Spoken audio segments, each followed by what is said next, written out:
अस्सलाम वालेकुम, आप देख रहे हैं GTV न्यूज़ और मैं हूं ज़ारा शफीर। हम बुलेटिन के आगाज़ में सबसे पहले आपको बताएंगे वज़ीर आज़म शहबाज शरीफ रवा हफ्ते सऊदी अरब और क़तर का दौरा करेंगे। वज़ीर आज़म रियाद में सरमाकारी फोरम में शिरकत के लिए रवाना होंगे। मज़ीद बात कर लेते हैं इंतज़ार हैदरी से। इंतज़ार साहब, क्या स्केजूल रहेगा वज़ीर आज़म पाकिस्तान का? जी बिल्कुल, ज़ारा शफ़ी वज़ीर आज़म मियाँ शहबाज शरीफ का रवां हफ्ते बैरून मुल्क जाने का जो है वो प्लान है। ज़राए का ये बताना है कि वज़ीर आज़म मियाँ शहबाज शरीफ कल रियाद के लिए रवाना हो रहे हैं। वज़ीर आज़म रियाद इन्वेस्टमेंट फोरम 2024 में शिरकत करेंगे। इसके बाद वज़ीर आज़म मियाँ शहबाज शरीफ 31 अक्टूबर को कतर जो है वो जाएंगे, उनका प्लान है। ज़राए का ये बताना है कि वज़ीर आज़म के दौरे में दोहा में पाक कतर ताल्लुकात पर बातचीत होगी। वज़ीर आज़म COP29 में भी पाकिस्तान की नुमाइंदगी करेंगे। वज़ीर आज़म 11 नवंबर को अज़रबैजान में होने वाली कॉन्फ्रेंस में भी शरीक होंगे। जी इंतज़ार, बहुत शुक्रिया तमाम तर डिटेल्स के लिए।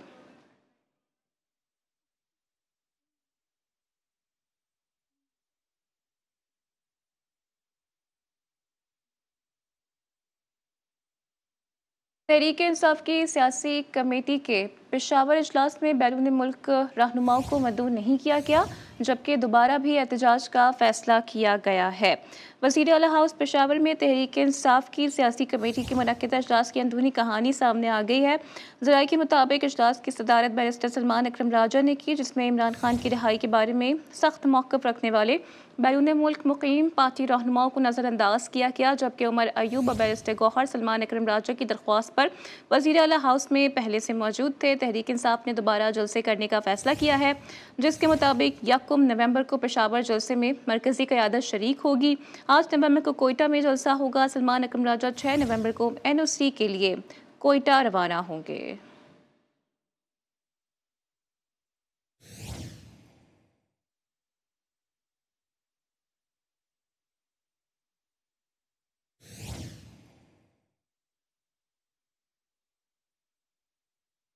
उधर लाड़काना में चोरी के इल्ज़ाम में गिरफ्तार नौजवान की लॉकअप से तशद्दुज़दा लाश बरामद हुई है, जबकि वाक़े पर वज़ीर दाखिला ज़ियाउल हसन लंजार ने नोटिस भी ले लिया है। पुलिस हुकाम ने वाक़े की FIR दर्ज कर ली है। नौजवान के वालिद के मुताबिक वलीद की हलाकत तशद्दुद के बाइस हुई।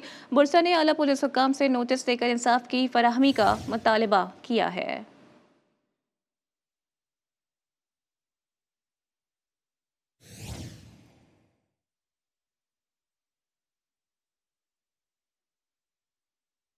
आगे बढ़ते हुए आपको बताते हैं कि कोट अदू में पुलिस ने 2 सूबों को क्रॉस करके जनूबी पंजाब में दाखिल होने वाला करोड़ों रुपए मालियत का नॉन कस्टम पेड माल पकड़ लिया है।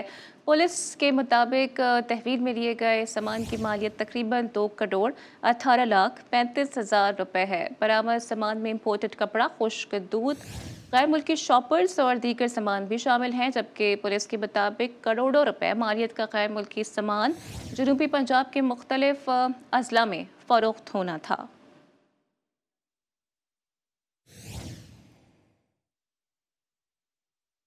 कसूर में घर में लूटमार के बाद फरार मुलजिमान का पुलिस से आमना सामना हो गया है। नहरी कोठी के करीब डाकुओं ने पुलिस पार्टी पर फायरिंग कर दी। पुलिस मुकाबले में 2 डाकू गिरफ्तार और 4 मौके से फरार हो गए। थाना खडिया खास पुलिस के मुताबिक गिरफ्तार मुलजिमान से तफ्तीश का सिलसिला भी जारी है।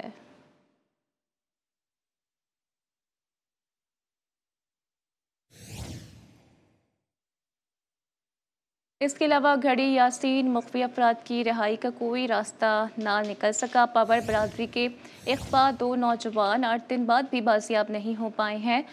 वरसा के मुताबिक SSP ने 2 दिन में बाजियाबी की उम्मीद दिलाई थी। वरसा कहते हैं कि डाकुओं ने तावान की अदम अदायगी की सूरत में मुख्फियों को जान से मारने की धमकी दी हुई है। रिहाई के वे 7 लाख रुपए अदा नहीं कर सकते।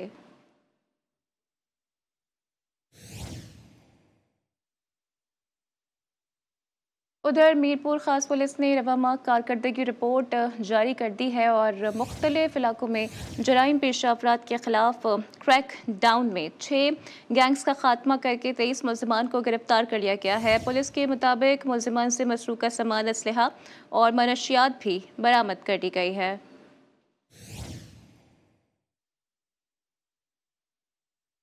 उधर शिकारपुर में पुलिस ऑपरेशन के दौरान 2 बच्चों समेत 3 मुखबियों को बाजियाब करा लिया गया है। पुलिस के मुताबिक रिहाई पाने वाले पुलिस एहलकार मोहम्मद इस्माइल को 1 माह कबल अगवा किया गया था। 5 साल का वलीद और 2 साल का नासिर भी 1 और 3 माह अगवा किए गए। SSP शिकारपुर के मुताबिक ऑपरेशन में 2 डाकुओं को गिरफ्तार कर लिया गया है। 3 फरार डाकुओं की तलाश में ऑपरेशन जारी है।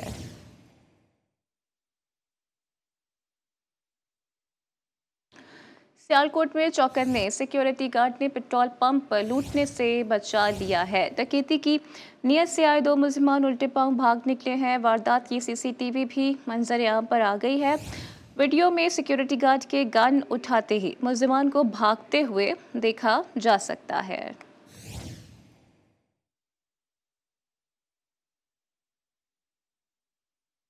जबकि चूनिया में मामूली तहलकलामी पर 3 बच्चों के बाप को कत्ल कर दिया गया है। पुलिस के मुताबिक मोटरसाइकिल सवार मुलजिम दुकान पर बैठे शख्स को कत्ल करके फरार हो गए। पुलिस ने शवाहिद इकट्ठे करके मकतूल की लाश सर्दखाने मुंतकिल कर दी है। पुलिस के मुताबिक वाकया देरीना दुश्मनी का शाखसाना लगता है।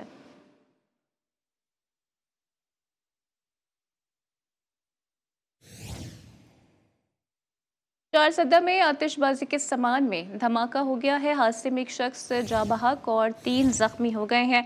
इत्तला मिलते ही रेस्क्यू टीमें मौके पर पहुंच गई हैं। तमाम अफराद को अस्पताल मुंतकिल कर दिया गया। ज़राए के मुताबिक धमाका फैक्ट्री में आतिशबाजी के सामान की तैयारी के दौरान हुआ है।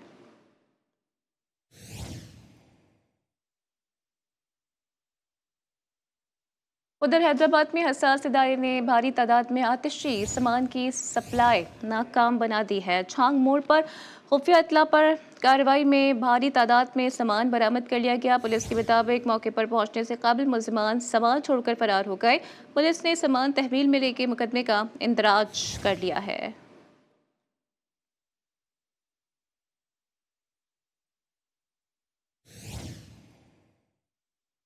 लाहौर में किंगडम वैली ग्रुप के मैनेजिंग डायरेक्टर डेली डील्स के चीफ एग्जीक्यूटिव ने बिजनेस ग्रुप के कायद अता फरीद चौधरी से मुलाकात की है। मुलाकात में गुजरावाला चैम्बर ऑफ कॉमर्स में तारीखी कामयाबी पर मुबारकबाद भी पेश की है। MD किंगडम वैली ग्रुप गुलाम मुर्तज़ा, राना शाहिद इकबाल और मोहम्मद अहमद ने अता फरीद चौधरी के साथ तिजारती उमूर और मुल्की सियासी सूरत हाल पर तफसीली गुफ्तगू की। उन्होंने गुलाम मुर्तज़ा ने अता फरीद की गुजरावाला की तरक्की के लिए अनथक काविशों को सराहा और कहा कि उन्होंने ताजिर बिरादरी के मसाइल को तरजीही बुनियादों पर हल करके कम्यूनिटी के दिल जीत लिए हैं। अता फरीद चौधरी की खदमात के नतीजे में सूबाई हुकूमत ने गुजरावाला की तरक्की के लिए 2 अरब रुपए की ग्रांट की मंजूरी दी है।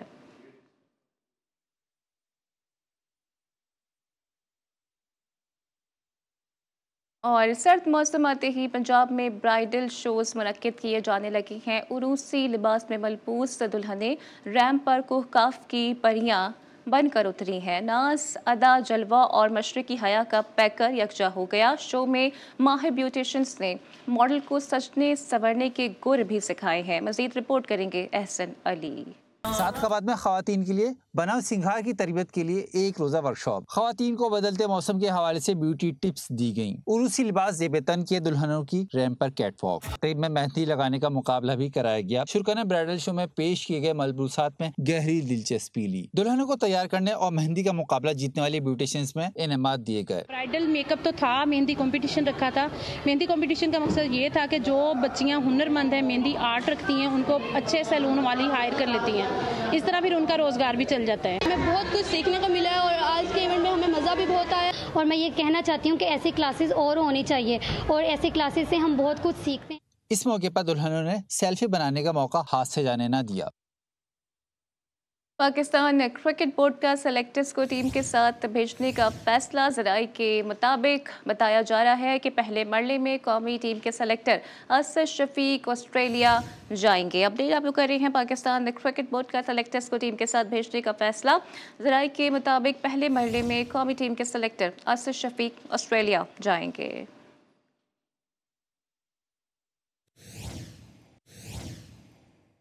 अपडेट आपको कर रही हैं पाकिस्तान क्रिकेट बोर्ड का सेलेक्टर्स को टीम के साथ भेजने का फैसला। ज़राए के मुताबिक पहले महीने में कौमी टीम के सेलेक्टर असद शफीक ऑस्ट्रेलिया जाएंगे। इस हवाले से मजीद बात कर लेते हैं। असगर अजीम ने भी हमें ज्वाइन कर लिया है।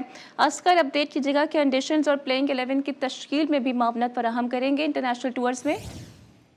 जी बिल्कुल, पीसीबी ने चेयरमैन की मंजूरी से फैसला किया है कि अब बैडमिंटन मुल्क जो भी टीम टूर पे जाएगी उसके साथ एक सिलेक्टर को भेजा जाएगा ताकि वो वहां पर ना सिर्फ टीम मैनेजमेंट की मदद करे बल्कि सिलेक्शन के हवाले से, कंडीशन के हवाले से भी उनकी मामला करे और फिर वापस आकर एक रिपोर्ट, जामे रिपोर्ट जो है वो पीसीबी को जमा कराए ताकि वो जो अभाम होता है रिपोर्ट्स के हवाले से और सिलेक्शन के हवाले से उसको दूर किया जा सके। इस हवाले से तजर्बाती तौर पर सबसे पहले असद शफीक को भेजने की कोशिश की गई है। असद शफीक सिलेक्शन कमेटी का रुकन है और इनको ऑस्ट्रेलिया भेजने की तैयारी इनके लिए की जा रही है, जिसकी पीसीबी के चेयरमैन ने बाकायदा मंजूरी भी दे दी है। जी असगर, बहुत शुक्रिया डिटेल्स के लिए। उधर पीआईए ने कनाडा से आईफोन स्मगल करने की कोशिश करने वाले मुलाजिम को शोकॉज नोटिस जारी कर दिया है। शोकॉज के मुताबिक मुलाजिम ने इख्तियार का नाजायज़ फ़ायदा उठाने की कोशिश की है। मुलाजिम की हरकत से मुल्क और इदारे का नाम बदनाम हुआ है। मज़ीद बात कर लेते हैं मोहम्मद फैज़ान खान से। जी मोहम्मद फैज़ान खान, क्या डिटेल्स हैं और इस मुलाजिम के खिलाफ क्या कार्रवाई की गई है? जी हाँ, बिल्कुल, ये पाकिस्तान एयरलाइन की फ्लाइट है PK782 की जो 24 तारीख को कनाडा से इस्लामाबाद आई थी, जिसमें जो पाकिस्तान एयरलाइंस का मुलाजिम है फैसल, उससे 16 आईफोन जो है वो बरामद हुए थे। कस्टम हुक्काम ने तमाम जो आईफोन है वो तहवील में लिए थे। इस हवाले से पीआईए हुक्काम भी जो है वो नोटिस लिया है और जो मुलाजिम है उससे शोकॉज नोटिस जारी कर दिए। शोकॉज नोटिस के मुताबिक है कि जो पीआईए मुलाजिम है वो एक आम मुसाफिर की तरह जो है वो सफर करता था, लेकिन पीआईए का जो इस्तिस्ना है मुलाजमीन को जो इख्तियारात है उसका नाजायज इस्तेमाल किया गया है और इसी हवाले से शोकॉज नोटिस के लिए जवाब देने के लिए 3 दिन की मोहलत दी गई है। शोकॉज नोटिस का जवाब देने के लिए 3 दिन की मोहलत दी गई है। अपडेट कर रहे थे मोहम्मद फैज़ान, आपका बहुत शुक्रिया। उमरकोट में हिंदू बरादरी की रोशनियों से भरे त्यौहार दिवाली मनाने की तैयारियां जारी हैं। रंगों की रंगोली के लिए मुख्तलिफ स्टॉल्स पर मिट्टी के बने दिए रिवायती तासर पैदा करने लगे हैं, जबकि पीतल के बने चिरागदान, फुलझड़ियाँ और पटाखों की फरोख्त में भी इजाफा हो गया है। मज़ीद बताएंगे सैफुल्लाह मगरियो। जी सैफुल्लाह। जी बिल्कुल, दिवाली करीब आते ही उमरकोट में दिवाली मनाने की तैयारियां जोर व शोर से जारी है। उमरकोट के मुख्तलिफ मकामात पर स्टॉल सजा दिए गए हैं। इन स्टॉलों पर पूजा पाठ के सामान के साथ साथ मुख्तलिफ अक़साम के पटाखे भी रखे गए हैं, जिस पर शहरी बड़ी तादाद में खरीदारी करने में मसरूफ है। ऐसे में मैं एक स्टॉल पर मौजूद हूँ, मेरे साथ शहरी मौजूद है। आइए मजीद इससे बातचीत करते हैं, इनका क्या कहना है इस हवाले से। जी क्या कहेंगे? सर, हम जो ये दिन है वो बहुत शौक से मनाते हैं और ये श्री राम भगवान का फतेह का दिन है। हम शहरी सब बहुत एंजॉय करते हैं इस दिन को और सब मिलके अच्छी तरीके से मनाते हैं। जी बिल्कुल, इनका कहना है कि यह दिन हक और सच और फतेह का दिन था। राम भगवान को इसी दिन जीत मिली थी, इसलिए हम उसकी खुशी में पटाखे फोड़कर आज भी उसी रवायत को बरकरार रखते हुए आ रहे हैं। जी दिन के बालाई शहर कनकोट में तजावुजात की भरमार हो गई है। शहर में पैदल चलना भी मुहाल हो गया है। महकमा बल्दियात कब्जा माफिया को लगाम डालने में भी नाकाम है। मजीद बताएंगे नादिर अली शेख। जी नादिर। जी, ज़िले इंतजामिया और टाउन इंतजामिया की नाहिल के बाद कंदकोट के मेन चौक चौराहों, मेन मार्केटों में जो है नाजायज़ तजावीज़ात की जो भरमार लगी हुई है। यहाँ पर पैदल चलने वाले बुजुर्ग हो, बच्चे हो या ख़वातीन हो, शदीद मुश्किलात का सामना करना पड़ रहा है। हमारे साथ शहरी मौजूद है, मज़ीद उनसे जानते हैं इनके बारे में वो क्या कहते हैं। जी बिल्कुल, ये शहर की मेन बाज़ार है, यहाँ के आने जाने का रास्ता ही नहीं है और नाजायज़ कब्जे हुए हैं और रेडियाँ रास्ते में खड़ी हैं। खुदा न खास कोई इमरजेंसी हो जाए तो एम्बुलेंस को भी रास्ता नहीं मिलता और जो इमरजेंसी में जिस मरीज़ को लाते हैं वो रास्ते में दम तोड़ जाते हैं। हम आला हुकाम से यही मुतालबा करते हैं कि यहाँ नाजायज़ कब्जे हटाए जाएँ। जी, आपने शहर की पास उनका यही कहना है कि यहाँ पर तजावीज़ होने की वजह से शहरियों को शदीद मुश्किलात का सामना करना पड़ा है। यहाँ तक कि जो यहाँ पर एम्बुलेंस में इमरजेंसी में मरीज़ लाए जा रहे हैं उनको भी रास्ता न मिलने की वजह से जो मरीज़ रास्ते में ही दम तोड़े। इन्होंने आला हुकाम से मुतालबा करते हुए कहा कि जल्द से जल्द जो नाजायज़ कब्जे शहर के अंदर वो ख़त्म किए जाए ताकि शहरियों को जो है परेशानी का सामना न करना पड़े। जी। ननकाना साहिब में कदीम कब्रिस्तान अली इमाम शाह चार दीवारी से महरूम है। सफाई सुथराई का निज़ाम न होने के सबब कब्रिस्तान में कदावर झाड़ियाँ उग गई हैं। आवारा जानवर कब्रों की बेहुरमती करने लगे हैं। मज़ीद बताएंगे तारिक अली राना। जी तारिक। जी बिल्कुल, मैं इस वक्त मौजूद हूँ ननकाना साहब के इलाका सैयद आला में। यहाँ पर बाबा इमाम शाह कब्रिस्तान की चारदीवारी ना होने की वजह से कब्रों की बेहुरमती हो रही है, जिसकी वजह से लोगों के प्यारों की कब्रें जो हैं उसमें जानवर सारा दिन फिरते हैं, जिसकी वजह से कब्रों की बेहुरमती हो रही है। मेरे साथ इस वक्त इलाका मकीम मौजूद हैं। आइए इनसे मज़ीद जानते हैं कि इस हवाले से उनका क्या कहना है। हमारे इलाका के कब्रिस्तान की चारदीवारी ना होने की वजह से कब्रों की बेहुरमती हो रही है। उनकी झाड़ियों का मसला है, सफाई सुथराई का मसला है, उनकी सफाई सुथराई भी नहीं हो रही है। हमारी डीसी ननकाना से अपील है कि मेहरबानी करके इस चारदीवारी की जाए और इसकी सफाई सुथराई का इंतजाम किया जाए। जी, जैसा कि आपने इलाका मकीम की बात सुनी, उनका कहना ये था कि डिप्टी कमिश्नर ननकाना से हम अपील करते हैं कि कब्रिस्तान की चारदीवारी की जाए और यहाँ पर चारदीवारी के साथ साथ यहाँ पर कब्रों में जो झाड़ियाँ बनी हुई हैं उनको साफ़ किया जाए ताकि कब्रों की बेहुरमती ना हो सके। जी, पाकिस्तान और इंग्लैंड की टेस्ट सीरीज शायकीन क्रिकेट और पाकिस्तानियों के लिए यादगार बन गई है। जहां नया टैलेंट सामने आया वहीं उसने नाम भी बनाया। क्रिकेटर नुमान अली ने सीरीज में शानदार परफॉर्मेंस दिखाई और 20 विकेटें हासिल की। घर वाले नुमान अली की शानदार कामयाबी पर खुशी से निहाल हैं। हैदराबाद से रिपोर्ट करेंगे आमिर सैदी। ये है पाकिस्तानी क्रिकेट टीम के बेहतरीन बॉलर नुमान अली। 2021 में डेब्यू के बाद कामयाबियों का सिलसिला जारी है। मुल्तान टेस्ट मैच में शानदार कारकर्दगी से जहां सबकी तवज्जो हासिल की, वहीं वालदैन के दिल भी जीत लिए। नुमान अली का ताल्लुक सांगढ़ की तहसील खपरों से है। यही वही गुमशुदा टैलेंट है जिसकी कौमी क्रिकेट टीम को तलाश थी। इसकी वालदा की ख्वाहिश थी कि तुम 20 विकेट लोगे। अल्लाह ने उनकी वो दुआ कबूल की।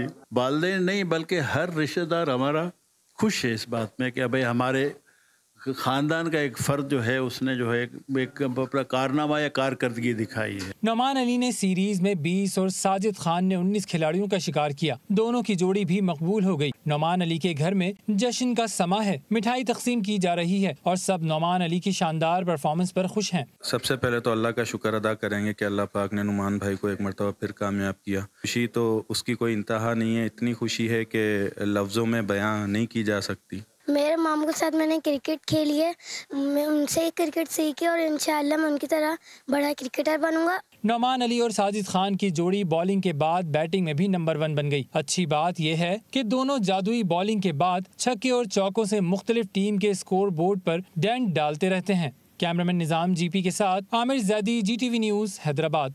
नौशहरा में वज़ीर आला KP और ज़िला इंतज़ामिया के तहत 2 रोज़ा मेगा कल्चर एक्सपो इख्तिताम पज़ीर हो गया।